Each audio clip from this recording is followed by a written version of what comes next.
Hi, I'm Andre and I'm a black nerd, and it's finally time for another Teenage Mutant Ninja Turtles episode recap. Super late.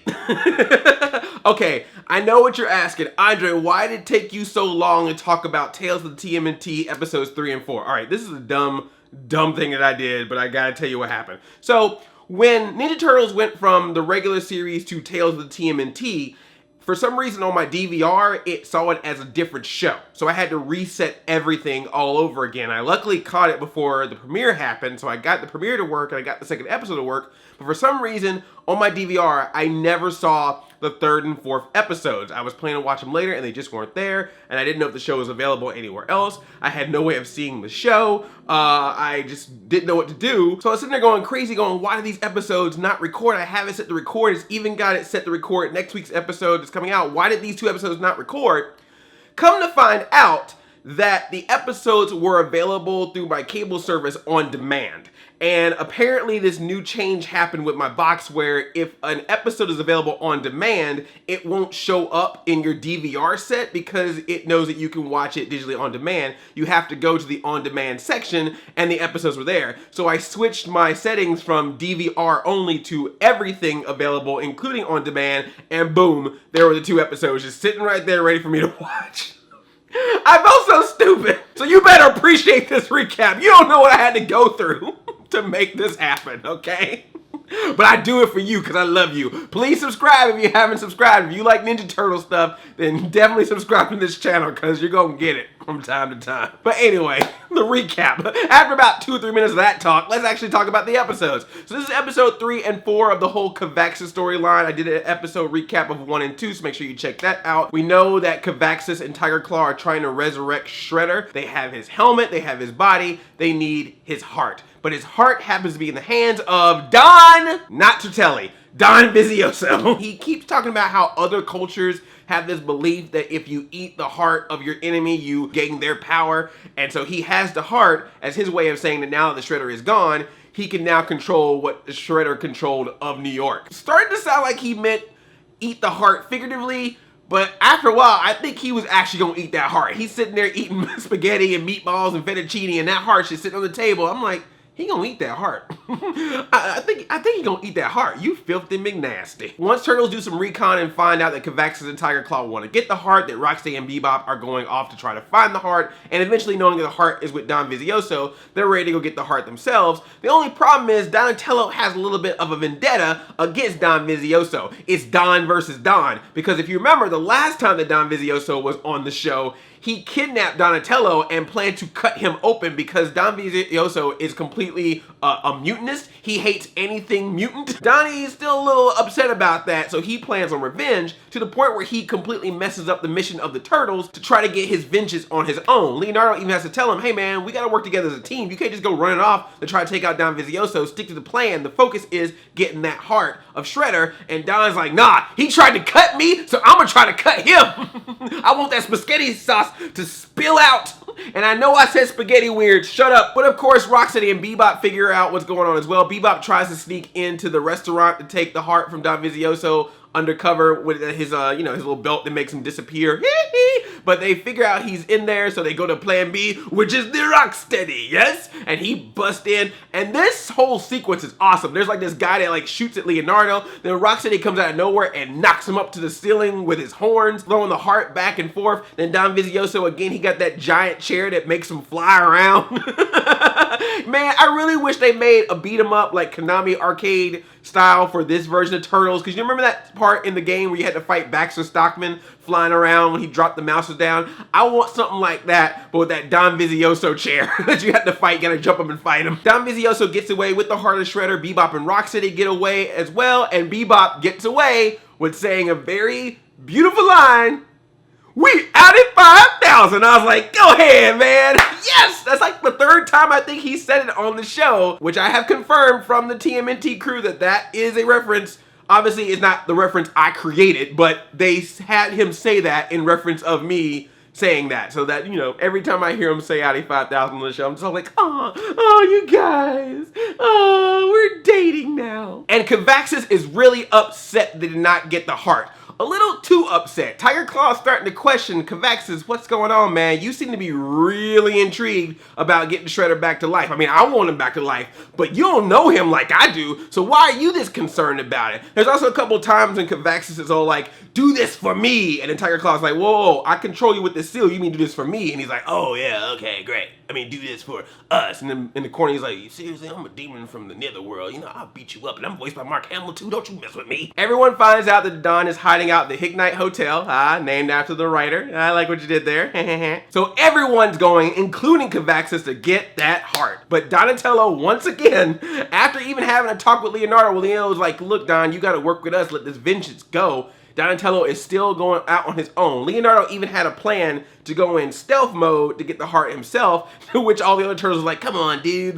The whole Leonardo going solo stealth mode, it's getting kind of played out. And then they find out that Donatello's already doing it. He's already up on the rooftop taking people out. And Raphael loves it. He's just all like, man, I like angry Donnie. I like Donnie ticked off. This is great because you've never seen this side of Donatello before. But hey, you try to cut a turtle get mad. And then we get another fight. The fighting in this episode is top notch because you got so many characters here. This is great. You have all these different characters fighting on the ground. Then you got Kavaxis flying up in the sky, shooting things. You got April using her telekinesis powers. You got Karai fighting in human mode and snake mode. You got the Don floating around this chair. You got the Hammer. Yo, what's up? The Hammer's back looking like Stallone. Got him in that giant, like, aliens, get away from her, you bee suit. But then Kavaxis is like, these worldly tech do not work on Kavaxis. And then he opens that up, and then he takes the soul from the Hammer, gone.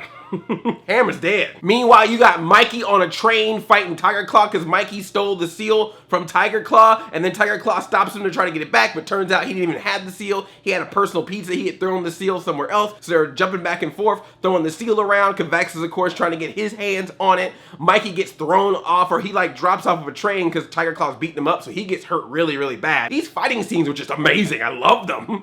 Good job, man. Someone got a little bit of extra dollars in the animation budget this season. They're like, this is the final season? Let's go all out. Every character, come on in. And Donatello and Leonardo sneak in to meet up with Don Vizioso. Don's supposed to get the heart, but he's looking at Don Vizioso and he's like, you tried to cut me, man. You tried to cut me, now I'm gonna cut you. You're done. And Leonardo's like, focus, stick to the mission. And then Donatello sees a reflection of himself in his blade and is like, oh no, that's not me. This is not me, man. So he takes the heart, they take Don Vizioso to jail, and Leonardo and Donatello are happy to have the heart of Shredder for about 2 seconds before Kavaxis burst in, is like, give me the heart of the Shredder, this is mine. And I explode the whole building and you fall off to the side. Kavaxis out. Tiger Claw is also able to get the seal back, so he still has control of Kavaxis for now. Kavaxis don't like that though. He keeps looking at that seal like, hey, you got me now, but I got plans. And they get back to their underground lair, put all the pieces of Shredder together like he's a Lego set, and then the hand of Shredder arises and that episode ends.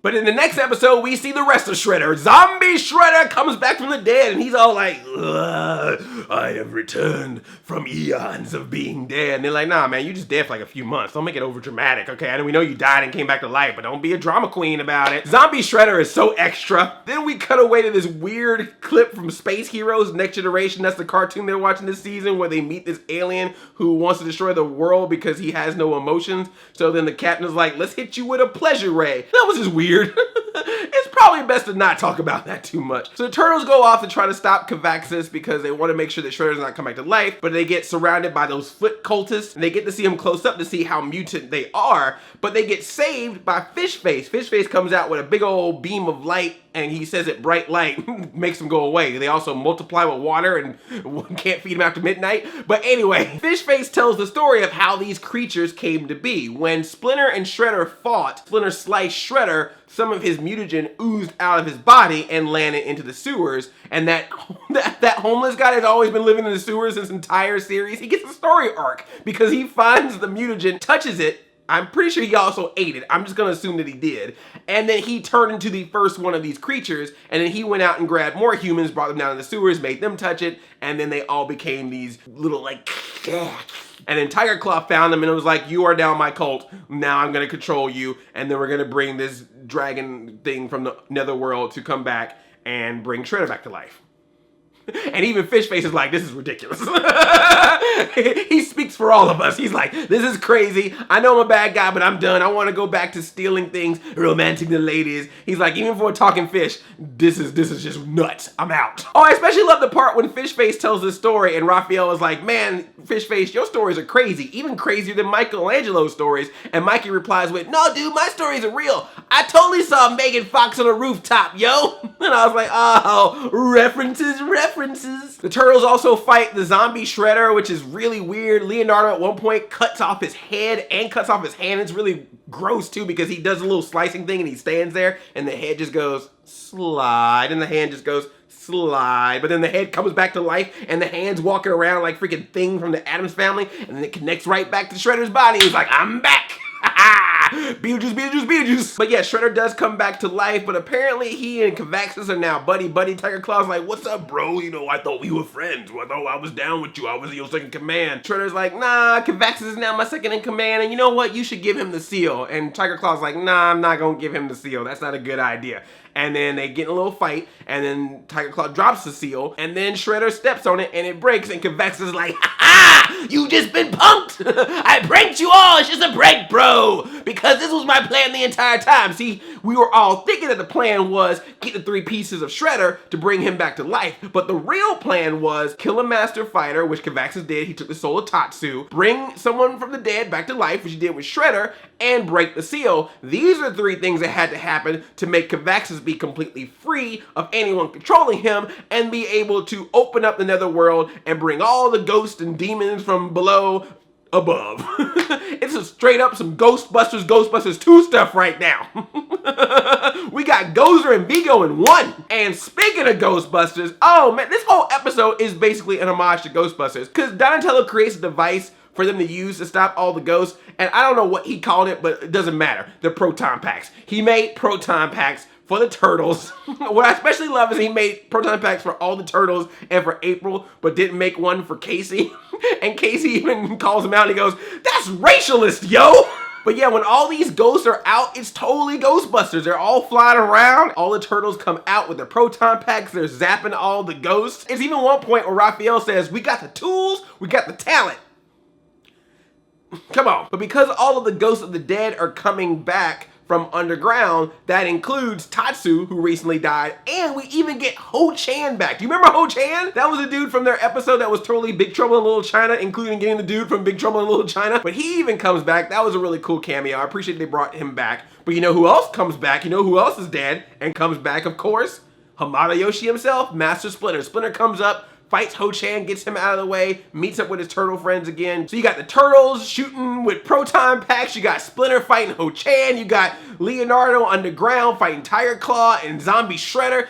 Again, so much awesome, so much action. I love it, love it, love it. Even Leatherhead shows up at one point. Karai's riding Leatherhead and they go off and fight. I'm like, oh my gosh, man. Good job, good job. But then Michelangelo has a plan. He finds the broken pieces of the seal that control Cavaxis, gets some bubble gum, puts it all together. Cavaxis is confused, like, how did you put the seal back together? Apparently from the netherworld, they ain't got bubble gum. So now Michelangelo is able to control Cavaxis. He was able to control him earlier because Michelangelo is the only one that seems to know how to control him. Again, proving that Michelangelo is OP in this show. But now that he has control of Cavaxis again, he tells Cavaxis to make all the ghosts go away, all the demons go back to the netherworld, and then he opens up another portal to the netherworld, and Michelangelo tells him, now you got to go too. So he goes back down, so does Zombie Shredder, everything's back to normal, everything's happy again. So happy together. Hey, the turtles. And in a very, very touching ending, Splinter actually gets to say goodbye this time to his entire family. Everyone's there, the turtles, Karai, Casey Jones. He gets to say his final goodbyes before he floats back to the netherworld himself. He is still dead, but he at least got to say goodbye to his family, and they watch a sunset together, and it does that fade to red and black, and the episode is over. This was a really good arc. Good job. I like this whole arc thing. I can't wait to see what the next one is. There's gonna be a special that comes on next Sunday, bringing back Mona Lisa and Neutralizer and Sal Commander, but they're all coming to Earth this time, so look forward to that episode. But yeah, man, I really enjoyed this one. This was really good. Some of it got a little over the top with the whole Cavaxis demon thing, but you know, it's fine. I still enjoyed it. Here's a crazy question. If you could bring back the ghost of anybody from the dead, who would you bring back for just one more day? For just one more day.